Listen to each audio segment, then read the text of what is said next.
Diz Putin, claro que amamos a Rússia. E não há dezenas de milhares de pessoas como nós que partilham as nossas opiniões, há dezenas de milhões de nós na Rússia.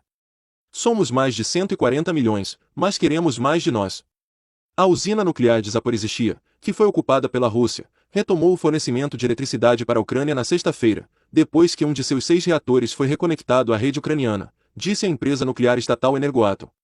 Mais de 18 mil pessoas em 72 assentamentos na região de Zaporizhzhia estavam sem eletricidade na sexta-feira devido a danos causados a linhas de energia, disse a administração regional, sem especificar de quais linhas estava falando.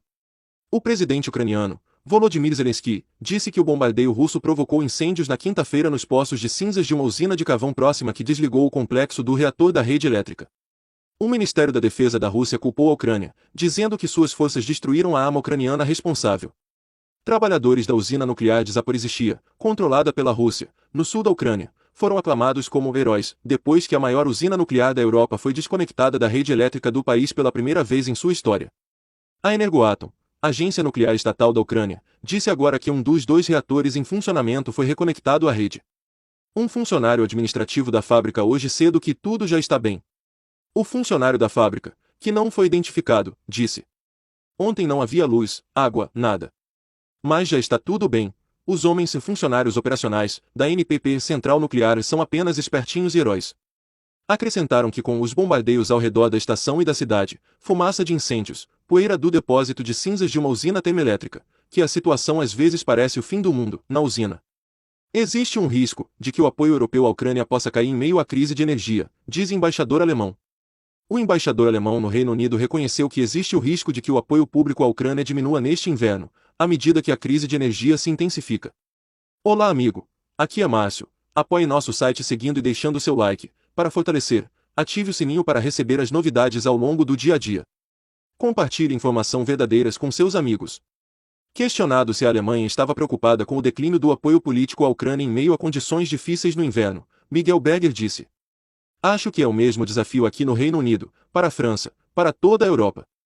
A maneira como Putin está usando o gás como arma e pressionando nossas sociedades, ele quer testar nossa determinação. Obviamente vai depender muito dos pacotes de ajuda de nossos governos. Ele disse que o governo alemão começou cedo, dando subsídios a empresas, pagamentos diretos às famílias e discussões com sindicatos e empregadores. Mas ele reconheceu que há um risco de que o apoio diminua. Usina nuclear de Zaporizhzhia ainda desconectada em meio a crescente preocupação com a segurança. Meus colegas Isobel Kochil e Emma Graham Harrison em Kiev têm mais sobre a preocupação contínua sobre a usina nuclear em Zaporizhzhia. A usina nuclear de Zaporizhzhia, na Ucrânia, ainda está desconectada da rede após incêndios em torno da usina na quinta-feira. Autoridades ucranianas e especialistas internacionais estão cada vez mais alertando que pode haver uma catástrofe nuclear, a menos que os combates em torno da usina desistam. Os problemas com o fornecimento de eletricidade para a usina parecem não ter sido resolvidos até esta manhã. A usina foi desconectada 2 vezes na quinta-feira, quando o incêndio afetou a 4ª e última conexão nos reatores da usina. 3 outras linhas já haviam sido retiradas por causa da guerra. A Energoatom, agência nuclear estatal da Ucrânia, disse que o trabalho estava em andamento para restaurar a conexão da usina à rede e as próprias necessidades da usina estavam sendo supridas através de uma linha de energia do sistema elétrico da Ucrânia. A Energoatom disse que não poderia comentar nesta sexta-feira sobre os sistemas de segurança ou o funcionamento dos equipamentos. Na quinta-feira, disse que tinham informações de que estavam trabalhando normalmente. A usina nuclear, a maior da Europa, depende de eletricidade para manter seus reatores resfriados. Durante uma interrupção, a usina ainda recebeu suprimentos de eletricidade de uma linha de backup restante conectada à usina convencional próxima, disse a Energoatom. Havia 3 dessas linhas antes da guerra, mas 2 foram cortadas. Se todas as conexões externas caírem, ele deve depender de geradores a diesel para energia. Se eles quebrarem, os engenheiros têm apenas 90 minutos para evitar o superaquecimento perigoso. Imagens de satélite publicadas pela Rádio Liberty da Ucrânia mostram nuvens de fumaça subindo perto da usina. Alemães devem começar a economizar energia agora para se preparar para a escassez de gás neste inverno, disse o embaixador do Reino Unido no país. Questionado sobre se é sensato procurar novos acordos energéticos com líderes autocráticos, Miguel Berger disse: não há outra opção senão procurar outro lugar. Mas ao mesmo tempo tentamos acelerar ao máximo a transição energética atualmente. Metade da nossa eletricidade vem de energia renovável, mas obviamente essa não é uma solução de curto prazo. É por isso que temos uma discussão sobre energia nuclear e temos uma discussão sobre reconectar apenas como uma medida muito temporária algumas usinas de carvão. Ele disse que as medidas do governo, como a redução da temperatura nos prédios de escritórios e a proibição de piscinas aquecidas, devem dar um exemplo para as pessoas de que elas precisam tomar medidas para economizar energia. Não há como evitar, metade do nosso aquecimento na Alemanha é a gás.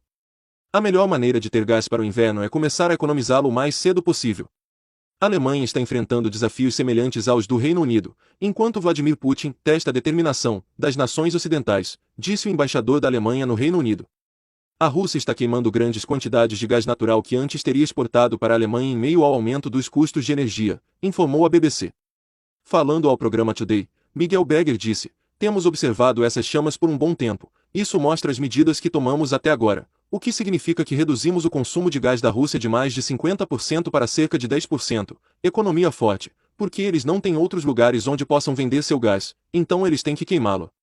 Questionado sobre as implicações ambientais de uma mudança temporária para o carvão, Berger disse: "Estamos falando aqui sobre medidas de emergência absolutas. Deixe-me dizer que os desafios que você descreveu, com o aumento do teto de preço no Reino Unido, são muito semelhantes ao que temos na Alemanha. Todos enfrentamos os mesmos desafios. Não devemos esquecer que Putin está realmente testando a determinação dos países ocidentais." Presidente executivo da UFG, Jonathan Breale, disse à Sky News, este ano. Ele disse que isso ocorreu depois que as economias cresceram pós-Covid, principalmente na Ásia, pressionando o mercado de gás. O chefe da UFG disse que os preços do gás de inverno eram 15 vezes mais altos do que o normal, e eram equivalentes a pagar 400 libras esterlinas a 500 libras esterlinas para abastecer um carro com gasolina. Rússia está queimando grandes quantidades de gás à medida que os custos de energia disparam. A Rússia está queimando grandes quantidades de gás natural que antes teria exportado para a Alemanha, enquanto os custos de energia disparam na Europa, informou a BBC.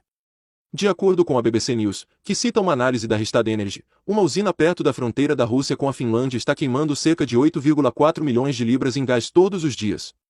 Os cientistas estão preocupados com as quantidades de dióxido de carbono e fuligem que a nova usina de gás natural liquefeito, GNL, em Portovaia, a noroeste de São Petersburgo, está criando.